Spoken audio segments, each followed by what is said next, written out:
You're worthless. You can't handle the chores or take care of the kids. What's worse, you still expect me to pay alimony." John barked as he finally showed up at the hospital 2 weeks after my car accident.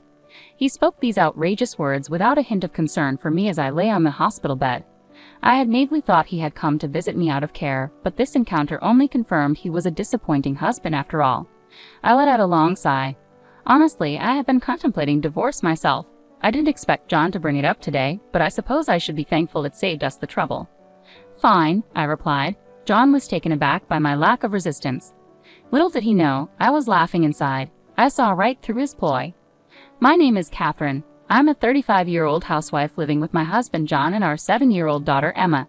John and I met at a blind group date and got married when I was 28. He was easy to talk to, and his persistent charm won me over.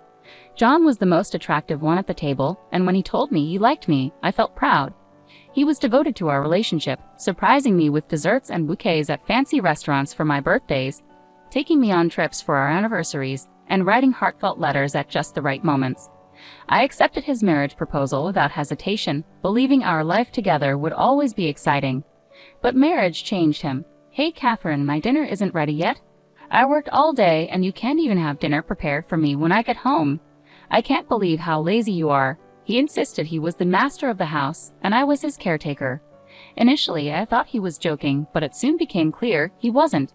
He treated me like a servant. Since getting married, I had to quit my job, and we lived on John's income. I feared he might punish me financially if I disobeyed him. Despite his domineering behavior, John's income wasn't high. I had been earning more when I was working. John, a high school graduate, bounced from job to job, his fickle nature preventing him from holding a position for more than a year or two. He seemed to resent his background and took out his frustration on me at home. "I'm sorry I've delayed with some errands," I said once. "Don't make excuses. Just hurry up and make dinner," he replied, sitting on the couch with a cold beer in hand. It was a scene I had grown accustomed to, but it always made me sigh. My marriage was miserable, but I managed to cope. After a year of marriage, Emma was born, adding to my daily struggles. John rarely helped with our child, although he spoiled her with candy and toys. I wanted to raise Emma properly, so I scolded her when needed, which only made her more attached to John. "Emma, you like Daddy, don't you?" "Yeah, Daddy's cool. I love Daddy." John beamed with a smug expression. It was frustrating, but I couldn't deny that Emma loving her father was a good thing. Still, despite spoiling Emma, John never attended her kindergarten events. "John, there's a parent-child race at Emma's sports festival. Could you participate?" "Huh? Why me?" "You're free that day. You should do it." "I'm busy with work every day." "You do it. But it's a chance to bond as parents. The sports festival is on a holiday, so you won't have to work." "Shut up. We're already bonded. Maybe you should work on your bond with Emma. She thinks you're a wicked witch, you know. Lol." John left for work, laughing at me. He was a super dad who never showed up for school events. I worried that John's self-indulgent, strict behavior might influence Emma. He continued to leave all household chores and child rearing to me, remaining lazy at home. Now Emma is 6 and ready for elementary school, but John is still switching jobs. He recently quit his factory job and moved to a position in the food and beverage industry. "I'll be working on weekends at my new job," John announced. "Really? It seems like we'll be like ships passing in the night then."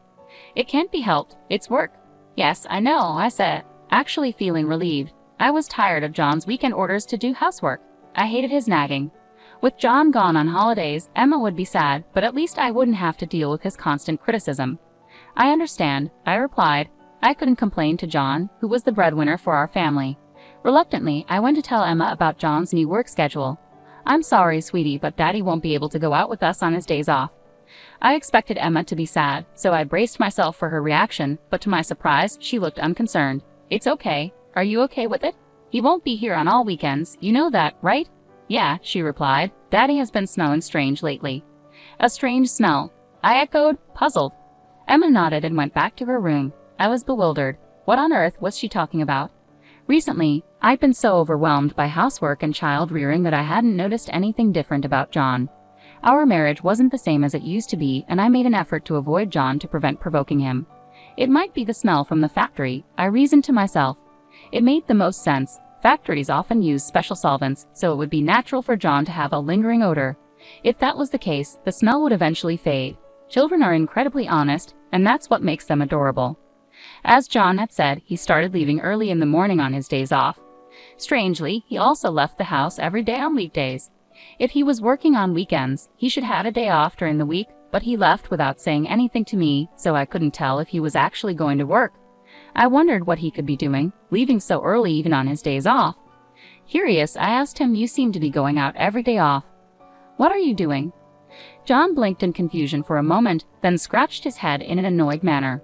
"I'm working. I'm going to work voluntarily." "Really? But you should take care of yourself, or your body won't hold up." "Shut up. Don't complain about my job," he snapped. I didn't understand why John got so angry about this when he constantly complained about my housework and child rearing. I didn't believe what John said. There was no way he would voluntarily go to work on his days off. I knew this because I had been watching him closely for many years. If he was that passionate about work, he would have stayed at his previous company longer.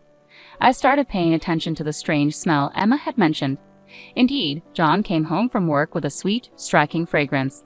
The smell wasn't from the factory. Why hadn't I noticed this before? I lamented my naivety and vowed never to make such a mistake again. From that point on, I decided to carefully observe John on weekdays when he claimed he was going to work. He seemed to wake up an hour earlier than usual, groom himself meticulously, and appeared to be in a good mood. These days varied from week to week, sometimes being a Monday, sometimes a Thursday, but it was clear that John was happy on those days. When John left the house, I went into his room to see if there was anything that could serve as a clue. I felt like a police officer conducting a search. Since I always cleaned John's room, I was familiar with it, and I didn't feel guilty. If John had left any incriminating evidence, it would likely be somewhere not easily spotted. I searched carefully under the desk and bed. Finally, in a candy tin in a closet, I found a large number of letters. "What is this?" I muttered to myself. All the letters were from the same person named Mia, properly sent through the mail. The postmark dates revealed the oldest was from 2 months ago, and the most recent was sent just yesterday. As I read through them, I found phrases like, "I regretted when we broke up, but now I really love you. I want to go back to the time when I was with you, and I love you," reminiscent of a teenage girl in the throes of youth. At first, I thought it was John's ex-girlfriend sending letters unilaterally, but then I found a concerning sentence. "I'm glad you like me again. I'm looking forward to our next date." This truly joyful sentence jumped out at me. The date on it was from last week. It seemed John was meeting this Maya girl regularly. He was definitely guilty. I took photos of the letters' contents with my smartphone, considering confiscating the letters but realizing that moving them might arouse John's suspicion. Although I had physical evidence, it felt insufficient as proof. After pondering for a while, I decided to hire a private investigator to look into John's personal life. 3 weeks later, the investigator reported the results. I was surprised to receive them so quickly. The investigator brought photos of John walking arm in arm with Mia and exchanging passionate embraces in the park at night. There was even a recording of them saying, "I love you" to each other. I calmly accepted the facts. With solid evidence in hand, I went straight to the municipal office and came back with a divorce form. Now that I knew John was cheating, there was no reason to cling to him anymore. I swore to thrust the divorce papers in John's face the next time something definitive happened. I returned home and heaved a deep sigh. I was acting decisively this time, but honestly, I was devastated. I was angry at myself for having married someone like John. I thought about resting a bit before preparing dinner when my cell phone rang. "Hello." "Yes, Catherine. Do you have time to talk?" "Yes. What's going on?" I was genuinely surprised by the sudden call from my father. He usually didn't call me. "Actually, your mother and I talked yesterday, and we're thinking about transferring our assets to you soon." "Huh. What happened?" My father ran a company that sold imported goods from overseas to Japanese corporations. In short, I was the daughter of the president of a big company, but I had never told John about this. I thought it would sound like bragging. I felt like I was bragging, especially since John was flitting from one job to another. What could my father mean by transferring assets to me? We're getting old and thinking about retiring. We considered keeping the company going but didn't want to burden you, our only daughter, with it, so we decided to step away. "I see," I replied, feeling a mix of guilt and gratitude. My parents had always respected my decision not to take over the company and were now considering my future. I was overwhelmed by their kindness. "So we're planning to transfer our assets to you. Our total wealth is $14 million, but we're fine with keeping just $1 million. We decided to give you the remaining $13 million. $13 million. I was stunned by the figure. It was an amount I could never dream of earning in my entire life. "Yes, there will be inheritance tax, but there should still be quite a bit left. You won't have to worry about living expenses for the rest of your life." "Dad, Thank you. I expressed my utmost gratitude to my father and mother and hung up the phone. $13 million would be coming my way soon. With that money, I wouldn't have any worries even if I divorced John. No offense to John, but he probably didn't have the ability to earn that much money. I felt relieved and was in a daze for a while. I looked at the clock. It was 5 p.m. Realizing I needed to prepare dinner, I checked the refrigerator but found it empty. I got ready to go shopping at the supermarket. After hearing about the assets from my father, my heart felt lighter, but there was also a sense of urgency, knowing John might come home soon. I was walking quickly when the last crosswalk to the supermarket turned green, and I hurried across.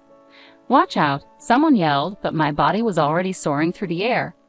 I slammed into the ground, a strong impact piercing my head. Without understanding what had happened, I lost consciousness. When I woke up, I was lying on a hospital bed. The first thing that caught my eye. When I opened my eyes, the first faces I saw were my parents and Emma. "Catherine, thank goodness," Mom said, tears of relief in her eyes. Emma was sobbing next to me. I gently stroked her head. "You were hit by a car and fractured both legs," Mom continued. "They say it will take 3 months for a full recovery." 3 months? I felt dizzy at the thought of such a long period of immobility. From that day on, I was confined to a wheelchair. Although the nurses took care of me, I felt frustration and irritation at not being able to use my legs. During my hospital stay, my parents and friends came to visit me. My parents were now taking care of Emma since John was always at work. I thought it would be better for Emma. I was happy that everyone came to visit, but John never showed up. I doubted his sensitivity, thinking, aren't we husband and wife after all? I couldn't help but imagine that he must be enjoying his daily life with his ex-girlfriend. However, 2 weeks after the start of my hospitalization, John finally showed up. "Hey, feeling good?" John asked ironically, even though he must have known I wasn't well. "Yes," I replied lightly, shocked by his insensitivity. "It's a mess here without you at home," he complained. John, who always had something negative to say about my housework, seemed to lack human empathy. I sighed, hoping he would at least show a little concern for my well-being. "What can I do?" "I was in a car accident," I retorted. John looked at me with contempt and said, "What are you talking about? You're useless if you can't do housework or childcare. That's the worst, and you'd better pay alimony." He blurted out such outrageous things to his hospitalized wife. Although I initially thought better of John, assuming he finally came to visit me out of concern, he was still a disappointing husband. I sighed heavily again. Honestly, I had been thinking about wanting a divorce myself. I hadn't expected John to bring it up today, but I might as well be thankful that it saved me the trouble of arguing. "Fine," I said, nodding. John's eyes widened in surprise. "Sure," I continued. "I know your true intentions." I wanted to say that and couldn't stop laughing inside. "Here's a divorce notice," I said, pulling out a filled-in divorce notice from a bag my mother had brought me and thrusting it in front of John's nose. "You already had this." John looked momentarily confused, his eyes wide, but he snatched the divorce notice from me and filled in his name and address on the spot. "I feel refreshed knowing I won't have to see your face ever again," he said. I wanted to tell him the feeling was mutual, but I silently watched John leave. He would probably remarry Mia after filing the divorce notice. I didn't know what kind of woman Maya was, but it felt somewhat pitiful to think she was going to marry someone as domineering and unpleasant as John. I felt like I'd done something terrible to Emma, but it was a decision I had made long ago. I swore in my heart that I would raise Emma well. For a month after John showed up, my life was at peace. The time without being nagged by my husband was like heaven to me. I was discharged from the hospital and started physical rehab. I decided to stay at my parents' house until my leg recovered. They were furious at John when they heard about the divorce, but they stopped bothering me about it when I told them I wanted to forget about him. Emma, despite not having a father, didn't seem lonely and was attending elementary school cheerfully. In the end, Emma saw through him too. Emma had noticed John's domineering attitude and perhaps no longer thought of him as her father, given how often he was away, even on his days off. Divorcing John was the right decision. I was convinced of it. But one weekday afternoon, I received a call on my mobile phone. I ignored it when I saw John's name on the screen. However, the phone kept ringing incessantly. Thinking it wouldn't stop if I kept ignoring it, I finally answered the call. "Hey, Catherine. When are you coming back?" Hearing John's voice made my skin crawl. I involuntarily asked back, "What do you mean, coming back? You remarried Mia, didn't you?" John was surprised and exclaimed, "How do you know about that?" "Did you think I didn't know you cheated? That's why I demanded alimony." "Yes, that's right, but alimony and child support." "There's no way I can pay that. Why do I have to pay alimony in the first place?" You never did the housework, you should be the one paying alimony. I was dumbfounded by John's argument. I had demanded alimony and child support through a lawyer, but it hadn't been paid yet. I knew John didn't have a lump sum of money, but he should borrow and pay. Yet here he was, saying something incomprehensible like I should be the one to pay alimony. I noticed your affair and gathered evidence. Did you see it from a lawyer? It seemed that John had already seen the evidence gathered by the detective agency. That would make things easier, but calling me specifically was beyond common sense. I wanted to divorce you even before I found out about the affair. After all, you never helped with housework or child-rearing and just complained all the time. I'm not your housekeeper, you know, but it's good you remarried, right? Now you have someone to take care of you again. But that's the thing. Maya can't do housework. I didn't know before marriage. She said, leave everything to me, but once we got married, her cooking is terrible and she doesn't clean. I would have been better off with you. Marry me again. After all, you don't have any money, right? Emma likes me too, doesn't she? I couldn't suppress my anger at John for choosing the word better. What are you talking about? You divorced me and remarried your affair partner, right? That's not my responsibility. Besides, sorry to say, Emma doesn't like you, and I have money. Don't lie to me. There's no way you have money. You were a housewife. You can't live without me. I had no intentions of telling John about the fortune I inherited from my parents, but when confronted this intensely, I had no choice but to reveal it. My parents are CEOs. I recently inherited their assets. It's around $30 million in total, so I can live without working for the rest of my life. I could almost visualize John gaping on the other end of the phone as he heard about this massive fortune from my mouth. You're lying, right? There's no way you have such a huge amount of money. It's true. If you want, I can have my parents confirm it for you. John finally seemed to believe my words and fell silent. Then he suddenly yelled, if it's true, why didn't you tell me? Well, I wanted to tell you what I knew about your affair and was thinking the worst of you. So I thought it didn't matter at that point. I hadn't yet inherited the assets, so there was no issue of property distribution. Damn, John bit his lip in frustration. He probably never imagined that I had such assets. He must be regretting ever divorcing me, but I didn't want to endure his terrible behavior anymore. Can I hang up now? Please pay the alimony properly, reflect on your actions, and never call me again. Goodbye. With that, I hung up the phone and immediately blocked John's number. No more calls would come. Mom, who were you talking to? Emma came into the room, asking curiously. A friend of mine. But Emma, do you want to go to the amusement park this weekend? Yes, Emma smiled happily. I realized once again that as long as Emma was smiling, that was enough for me. A few days later, I heard that John had broken up with his new wife, Mia.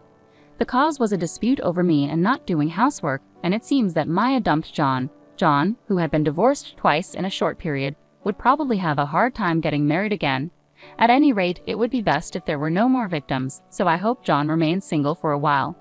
Due to his divorce from Mia, he lost his motivation for work and quit his job at the restaurant. He will probably find another job, but I think it will take a while for him to get back on track.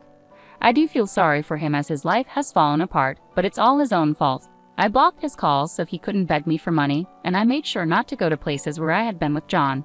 In my life, John literally disappeared. After a while, John paid the alimony, which put him in debt. I don't know how he'll make a living, but I hope he learns his lesson. I'm still living leisurely at my parents' house. My parents told me that it's okay for us to stay as long as we like. After my fracture healed completely, I started working part-time at a local flower shop. Although I can live without working, it suits me better to work outside rather than staying at home all the time. I worked diligently on weekdays and went out to play with Emma and my parents on holidays. I felt more joy in life than before. I want to continue living happily with the people I love. I savored the happiness of this moment while looking at Emma's smile.